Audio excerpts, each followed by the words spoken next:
Et on va aller plus loin avec notre invité ce soir, Pierre Conessa. Bonsoir, merci d'avoir accepté notre invitation. Ancien fonctionnaire au ministère de la Défense et auteur de ce livre, Dr Saoud et Mr Djihad, la diplomatie religieuse de l'Arabie Saoudite. Je voudrais qu'on revienne effectivement d'abord sur ce rapport dont vous venez d'avoir le détail, ce rapport du sénateur François Pillet. 8 mois d'audition et de déplacement, donc un travail de fond sérieux.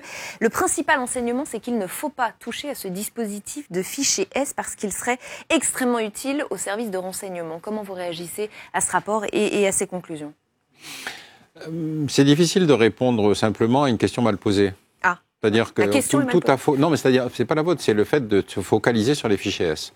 En disant, il était fichier S, donc... Bon. On peut dire, si vous voulez, il y a deux manières de présenter ce fichier S. Soit, effectivement, il y a eu... Tous ceux qui ont commis des attentats pratiquement depuis Mohamed Merah étaient tous fichiers S. Donc, il y a bien effectivement une faillite. Mais en même temps, la vingtaine d'attentats qui ont été empêchés en 2017 étaient bien à partir de fiches S. Donc, on peut considérer que c'est efficace ou que ça ne l'est pas. Donc, ça dépend effectivement de l'angle de vue qu'on choisit.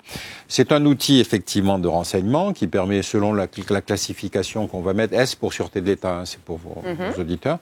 Et donc, selon la gravité que la police va affecter à la fiche S, on aura effectivement des dispositifs différents. Il n'y a pas de système parfait, donc on aura, avec le cas qu'on a connu effectivement avec Shekat à Strasbourg, le cas d'un individu dont le caractéristique première est d'abord de se demander comment, au bout de 27 condamnations pénales, il est toujours en circulation. Parce que là, c'est quand même un problème de justice avant tout, c'est pas un problème de fichesse. Et qui brutalement bascule dans l'attentat, il était radicalisé et effectivement les pouvoirs de police ne vont pas jusqu'à permettre de le... Ils étaient en train de faire la perquisition. S'ils avaient effectivement trouvé quelque chose correspondant au délit pénal qu'il avait commis, ils auraient pu l'arrêter. Mais comme il n'était pas là, finalement, malheureusement, l'enchaînement, vous le connaissez. Donc, je crois que la question du fichier S ne fait que poser la question de... Il y a deux questions. D'abord, comment est-on passé de 3000 fichiers S terrorisme à l'époque de Merah à 12 000 aujourd'hui ? C'est-à-dire que, est-ce que c'est l'outil qui s'est amélioré? Est-ce que on élargit le champ de la détection? Ou est-ce que c'est véritablement une montée du salafisme dangereux? Je voudrais quand même vous relire les mots de Laurent Wauquiez, puisque ce sont eux qui ont créé la polémique sur Twitter juste après l'attentat de Strasbourg. Combien d'attentats commis par des fichiers S devons-nous encore subir avant d'adapter notre droit à la lutte contre le terrorisme? Le patron de la droite souhaite qu'on les enferme, ces fichiers S. Ces fichiers S, en tout cas, jugés particulièrement dangereux. On voit bien qu'il y a un problème de droit. Est-ce que c'est à nous d'adapter nos lois? Que faut-il faire?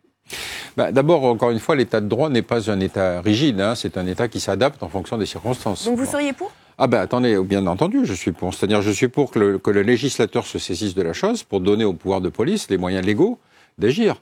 Bon, vous savez... Mais comment on enferme quelqu'un qui n'a encore rien fait? Non, je suis d'accord avec vous. Mais si vous voulez, prenons un cas que moi j'ai souvent plaidé, le droit d'asile, par exemple. Le droit d'asile, dans les conventions qu'on a signées dans les années 50, est ouvert aux gens qui sont persécutés pour des raisons d'opinion politique, de sexe, de race, etc. Bon. La jurisprudence des années 50, c'était les refusniks d'Europe de l'Est. Bon. Elle a été élargie par les Anglais, si vous voulez, pour recueillir des salafistes qui ont constitué le Londonistan. Vous voyez bien le décalage entre l'idée première de la Convention et l'application qui en a été faite. Donc, en matière de réfugiés, encore du statut de réfugié politique, il est évident qu'il y a des gens qui ne devraient pas être ici. On n'a pas à les accepter parce qu'ils sont persécutés. Ce sont les effets pervers liés à nos lois. C'est les effets pervers liés à nos lois. Donc là, c'est une question de changement de jurisprudence. On peut effectivement aussi considérer que, si vous voulez, le discours salafiste, il est très simple, c'est un imam qui me l'a défini, il m'a dit que c'était le discours le plus raciste, le plus antisémite, le plus homophobe, le plus misogyne et le plus sectaire de l'islam. D'accord, mais est-ce qu'on enferme une personne pour cela? Écoutez, il y a des lois en France pour l'antisémitisme.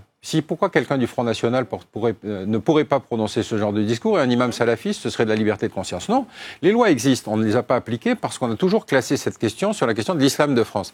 Mais les premiers dénonciateurs des salafistes, ce sont les musulmans français. C'est eux qui s'inquiètent que ça porte atteinte à l'ensemble de la vision de leur communauté.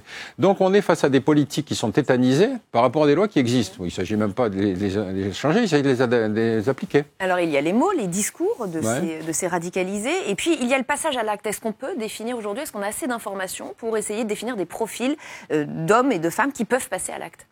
Non, ce que disait un très bon spécialiste du sujet, qui est le commissaire Guéraud, il insistait sur le caractère hybride, si vous voulez, aujourd'hui du terrorisme salafiste. C'est-à-dire soit on va chercher de l'argent dans la grande criminalité, soit on passe de la grande criminalité au terrorisme.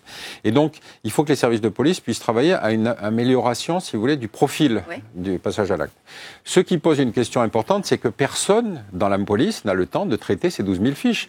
Donc, il faut ouvrir ces fiches à des chercheurs habilités qui pourront, au bout d'un certain temps, vous sortir des profils types. Et qu'est-ce qu'on en fait? Eh ben, aujourd'hui, c'est interdit de le faire.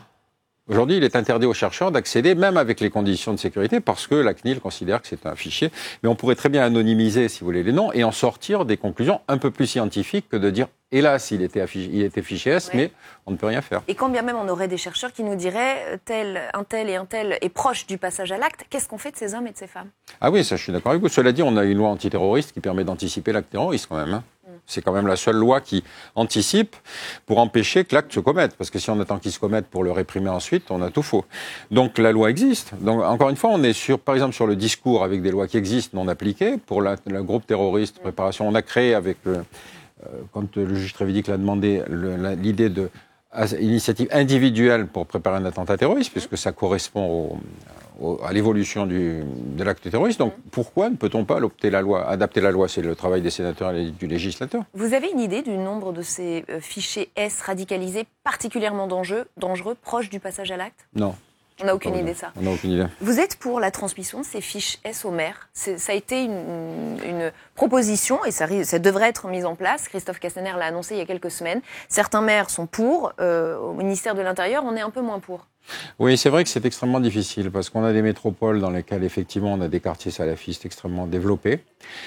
Ce qui m'a frappé dans les attentats de 2015 et 2016, c'est une fois les enquêtes terminées, on s'est rendu compte que tous les auteurs d'attentats terroristes avaient préparé et s'étaient appuyés sur des cellules salafistes qui sont sur le territoire français, mais qui sont dans la légalité. C'est-à-dire, oui, je lui ai prêté ma voiture, mais je le connaissais depuis longtemps, je ne savais pas qu'il allait commettre un attentat. Oui, je l'ai accueilli chez moi, mais je connais sa mère. Enfin, vous voyez, des choses comme ça. Avec le procès Abaoud, on a la démonstration, si vous voulez. Et donc, la question, c'est comment est-ce qu'on démantèle ce réseau dormant ? Et là, il faut que le législateur se penche sur la question, parce qu'encore une fois, par exemple, je prends l'exemple Là, c'est une question locale, par exemple, c'est le maire. Non, pas seulement, parce que le cas de Forzan Alissa, vous vous souvenez de ce groupe qui avait enlevé un jeune juif parce que juif, il devait être riche, quoi. L'enquête pénale n'a fait que décapiter le groupe. Ils étaient 25, je crois. Il y en a 4 ou 5 qui ont été arrêtés. Mais que sont devenus les autres? Ils se sont répartis dans les autres quartiers salafistes. On les a vus réapparaître dans d'autres attentats. Donc, encore une fois, il s'agit d'adopter la politique d'anticipation de montée du salafisme et la politique répressive, c'est-à-dire le degré de complicité qu'on va retenir avec la lourdeur des condamnations associées. Et puis, dernière question, il reste la question des types qui sortent. Aujourd'hui, en droit pénal, une fois que vous avez accompli votre peine, vous êtes censé vous être amendé. Bon, on peut avoir quelques doutes. Donc, encore une fois, c'est le législateur qui doit s'adapter. Et l'état de droit a des définitions multiples. En France, aux États-Unis, en Allemagne, en Grande-Bretagne, les définitions sont différentes. Pourtant, ce sont des démocraties, donc l'adaptation est possible. On a bien compris qu'il y avait encore des choses à faire. Merci infiniment, Pierre Conessa, d'avoir été avec nous ce soir, ancien fonctionnaire au ministère de la Défense et auteur de Dr Saoud et Mr Djihad. Merci infiniment. OVPL continue avec